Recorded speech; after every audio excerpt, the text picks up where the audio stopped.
Bonjour, je m'appelle Christophe Gauthier-Leduc. Aujourd'hui, je vais faire mon partage thématique en lien avec le livre de Daniel Kahneman, Thinking Fast and Slow.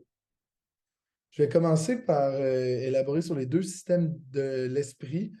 L'auteur divise ça en deux. Le premier système, c'est le système qui fonctionne automatiquement et rapidement, avec peu ou pas d'effort, sans aucun sentiment de contrôle volontaire. C'est vraiment l'action-réaction. Exemple comme lire une phrase, euh, parler, c'est vraiment des réflexes qu'on a qui viennent sans qu'on aille à réfléchir. Puis le deuxième système, c'est vraiment celui qui alloue notre attention aux activités intellectuelles exigeantes et qui requiert la raison, la concentration. Les bons exemples, c'est exemple des calculs complexes quand on pratique n'importe quel sport. Puis un autre exemple, c'est de se stationner dans un endroit restreint. L'auteur parle aussi du biais de confirmation et de l'heuristique. L'heuristique est rattaché au système numéro 1. Ça nous permet de simplifier notre raisonnement pour faciliter la compréhension d'une situation ou d'une question. Exemple, une question complexe peut être: êtes-vous heureux dans votre vie? Puis l'heuristique va simplifier la question à quelle est mon humeur actuelle. Fait que c'est beaucoup plus facile de répondre à notre humeur au moment présent que de vraiment évaluer notre bonheur sur l'ensemble de notre vie.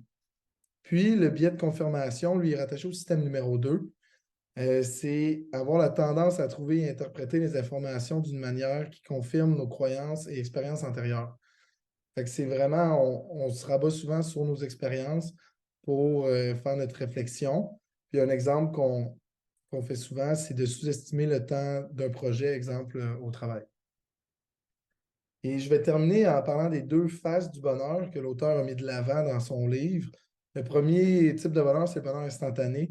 C'est le bonheur qui provient du moment présent, puis qui provient de notre expérience de tous les jours, puis qui va varier dans l'échelle du temps. Et j'ai mis une photo d'un chien ici là, qu'on voit qui est heureux au moment présent.